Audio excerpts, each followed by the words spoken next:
My name is Brooke Callahan. I'm 32 years old and I run a small but profitable event planning company out of Nashville, Tennessee. 3 years ago, my in laws told my husband to choose between me and them.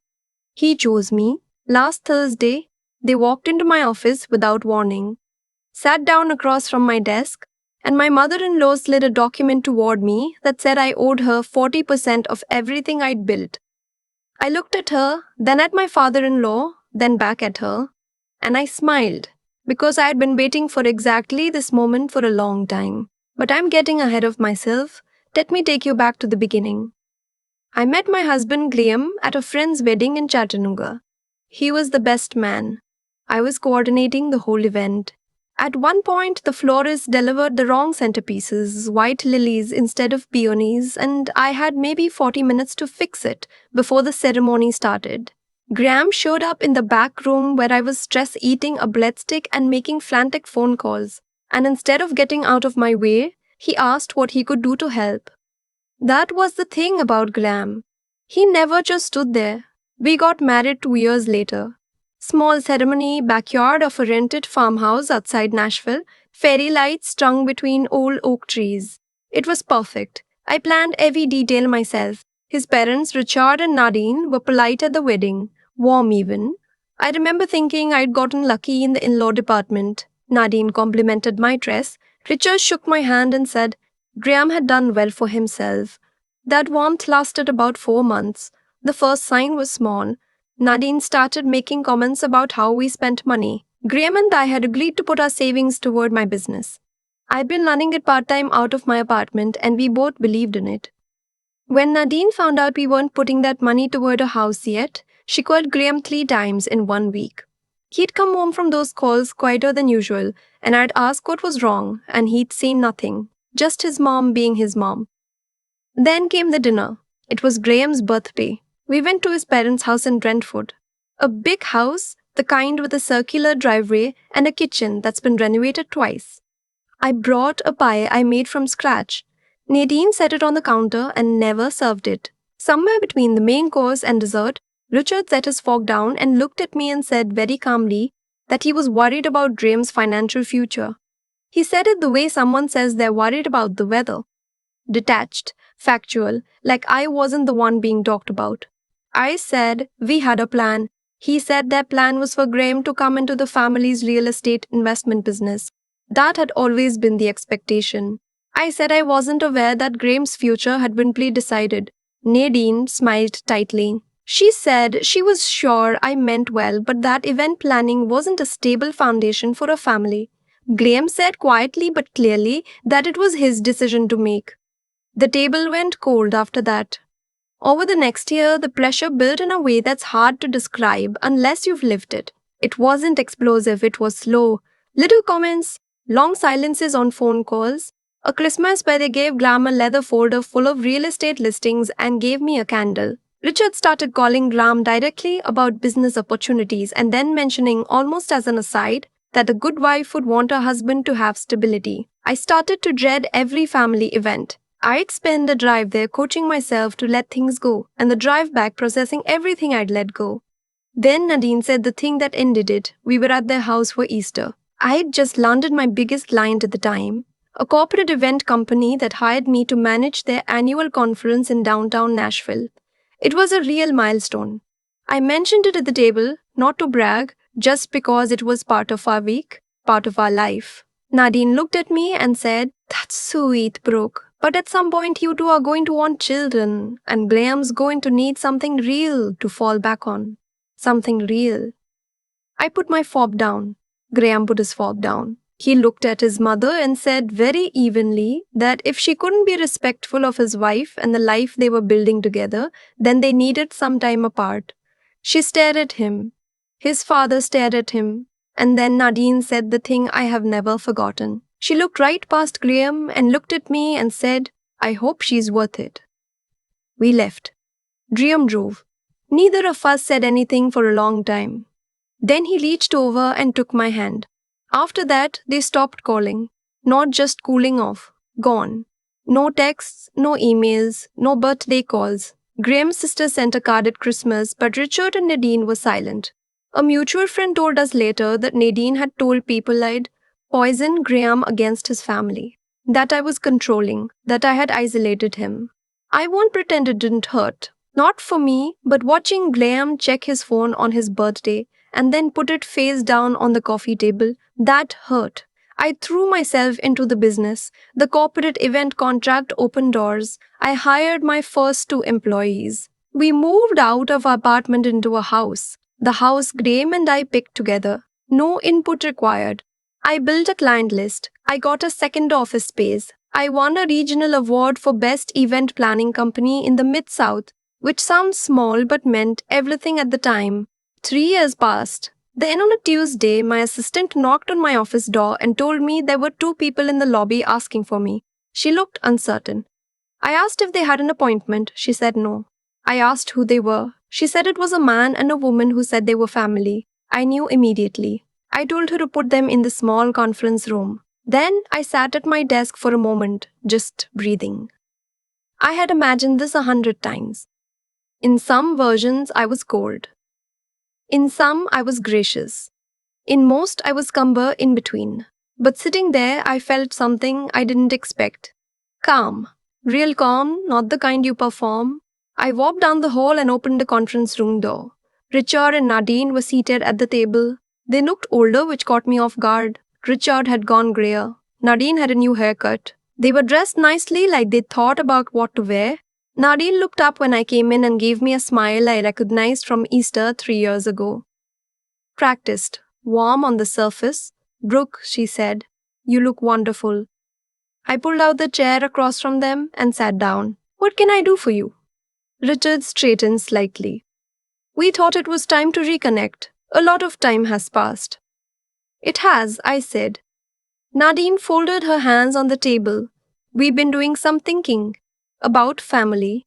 About what matters. She paused. Graham is our son. You're his wife. We don't want to spend more years like this. I waited. Richard cleared his throat. We also want to talk about something practical. He reached into the bag beside his chair and placed a manila folder on the table. Nadine and I have been looking at our financial picture. The real estate market's been difficult. Some investments haven't performed the way we expected. He pushed the folder toward me. We think there's an opportunity for all of us here. I didn't touch the folder. What kind of opportunity? Nadine leaned forward just slightly. We want to come on as partners in your company. Richard and I would take a 40% stake. We bring credibility, connections in the community, and we can help you professionalize the operation. I looked at her, then at Richard, then back at her. You want 40% of my business, I said. It would be a formal partnership, Richard said. Like that made it a different thing. On paper, you'd still be the majority owner. In exchange for what exactly? Our involvement, Nadine said. Our network. And honestly, Brooke, the reconciliation. Graham needs his family back. You'd be giving that to him. There it was. I sat with it for a second. She had just told me that the price of her son's relationship with his parents was 40% of the company I had spent 3 years building from the inside of an apartment while she was telling people I was controlling and isolating. I picked up the folder, scanned the first page. It was a real document. They'd had someone prepare it. 40% equity transfer. My company, which I had registered and funded and grown entirely on my own, with no help from them, no support, no phone calls, no birthday cards. I set the folder down. I'm going to need to think about this, I said. Nadine blinked. That wasn't the answer she expected. Of course, Richard said carefully. We understand. Can we come back tomorrow? Nadine asked. I looked at her. Actually, I have something better. We're having a staff meeting Friday afternoon, a quarterly review with our team and a few of our key vendor partners. I'd like you to present the partnership there. If this is something we're moving forward with, everyone should hear it at the same time. Nadine looked pleased.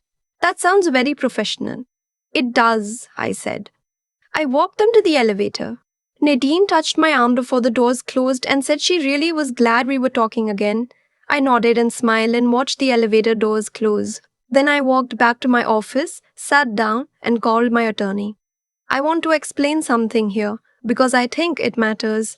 I'm not a vindictive person. I don't enjoy conflict. What I did next wasn't about revenge, it was about truth. And about protecting something I had built when no one in that family believed I could.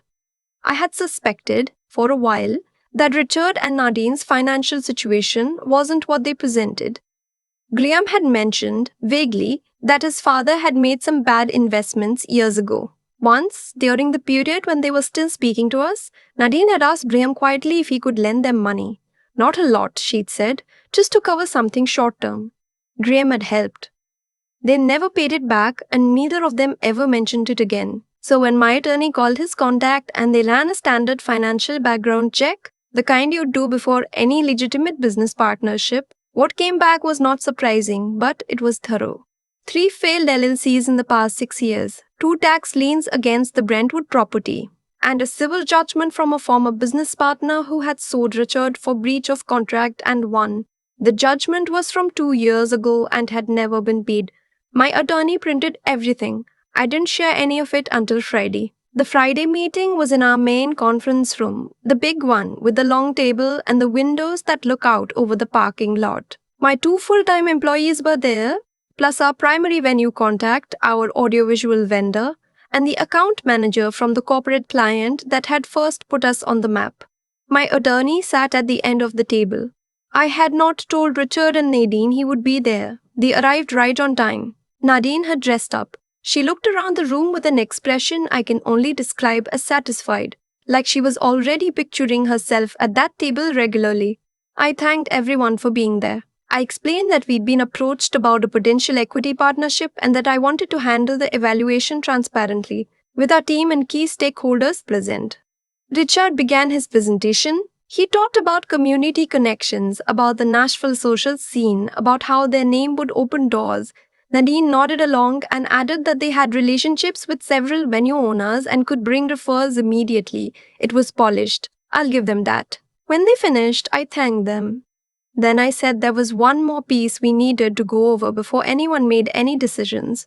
I nodded to my attorney. He opened his folder and placed a single document on the table in front of Richard and Nadine. Standard due diligence, he said. We run this on any potential partner. Nadine's smile stayed in place for about 3 seconds. Richard looked at the document. His face did something complicated. 2 active tax liens on your primary residence, my attorney said, reading from his notes in the same tone someone uses to read a grocery list. 3 dissolved business entities in the past 6 years, and an unpaid civil judgment filed in Davidson County for breach of contract. $34,000 outstanding for 22 months. The room was very quiet. The account manager from our corporate client looked at me. I kept my expression neutral. Nadine said, This isn't the appropriate setting. It's exactly the appropriate setting, I said. You asked to be brought in as partners. This is what partnership evaluation looks like. Richard put both hands flat on the table. Brooke, I think we should discuss this privately. I invited you to present publicly, I said. I think it's fair that the evaluation happens publicly too. Nadine turned to me and her voice dropped. You're doing this on purpose. I'm doing due diligence, I said, which is what any responsible business owner does before signing over 40% of what she's built. We're Dram's parents, she said, like that was a counter-argument. I know who you are, I said. 3 years ago you told me you hoped I was worth it. I've spent 3 years finding out that I am. I paused. I'm not signing anything. Richard stood up. This was a mistake. Coming here, yes, I said. But I'm glad you did. They left. The room stayed quiet for a moment. Then my venue contact, a woman named Sandra, who has known me since I was working out of that apartment, started slow clapping. Just once, twice. Then she laughed. And then the rest of the room laughed too, and the tension broke like a window, all at once. After everyone else had gone, my attorney sat across from me and said, You know they might come back. People like that usually try a different angle. I told him I wasn't worried. I called Graham on my drive home. I told him everything. I had told him about the visit on Tuesday, and he'd been calm but quiet in the way he gets when he's processing something that hurts. Now I told him about Friday, about the documents, about what his mother had said and what I had said back. He was quiet for a long moment. Then he said, "I'm sorry you had to do any of that." I told him I wasn't sorry. I told him the truth is a useful thing to have on your side. He laughed a little at that. What I didn't say on the phone because it felt too big to say while driving was this. Somewhere in that conference room on Friday, while Nadine was staring at me with an expression that was equal parts fury and embarrassment, I felt something shift. Not satisfaction exactly. Something quieter. The feeling of standing in a room you built, surrounded by people who showed up because of what you built, and knowing that no one in that room could take any of it from you. 3 years ago, Nadine told me she hoped I was worth it. I think, by now, that question has been answered. I keep thinking about that folder. The one Nadine slid across my conference table like it was a reasonable thing to do. Like 3 years of silence could be traded in for 40% of something I built with my own hands. What strikes me most, looking back, isn't the audacity of the ask. It's the logic behind it. They genuinely believed that because Graham loved them, I would fold. That love, specifically my love for my husband, was the pressure point they could push. And for a long time, I think people like that get away with it. Because the person on the other side is decent. Because she doesn't want to be the one who caused the rift. Because she keeps asking herself if maybe she's the problem. I asked myself that for a long time, through every tight smile at a dinner table. Through every phone call Graham came home from looking quieter than before. I asked myself if I was being too sensitive, too proud, too unwilling to just make peace and move on. But there's a difference between keeping the peace and surrendering the truth. I had to learn that slowly. What I did on that Friday wasn't clever strategy, not really. It was just preparation meeting honesty. I had done what any responsible person does before entering a significant agreement. I looked at the facts. The tax liens were real. The unpaid judgment was real. The DUSB LLCs were real. I didn't manufacture anything. I just refused to pretend those things didn't exist because it would have been more comfortable for everyone in the room. That's the part I want to sit with. Because I think a lot of us are trained to manage other people's discomfort at the expense of our own clarity. We soften the truth, we delay the hard conversation, we tell ourselves we're being kind when really we're just avoiding the cost of honesty. Nadine counted on that. She had been counting on it for years. What she didn't count on was that 3 years of silence had given me something unexpected, time to figure out exactly who I was without their approval. When you stop waiting for people to recognize your worth, you start building the kind of evidence that speaks for itself. A client list, a lease on an office, an award on the wall, a staff meeting where people show up because they believe in what you've made.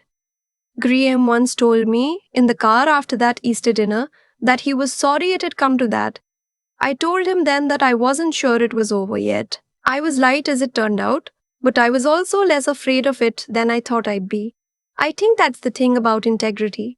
Not as a concept, but as a daily practice. It's not dramatic. It's showing up and doing the work when no one's watching and no one's clapping and the people who are supposed to believe in you have gone quiet. It's keeping records. It's calling your attorney. It's sitting across from someone who once made you feel small and feeling, for the first time, entirely steady. Richard and Nadine came into my office expecting a woman who still needed their validation. They found someone who had stopped needing it so long ago, she'd almost forgotten what it felt like to want it. I hope Graham's parents find their way to something more honest. I genuinely do. But that folder is still sitting in my attorney's files and my answer is still no.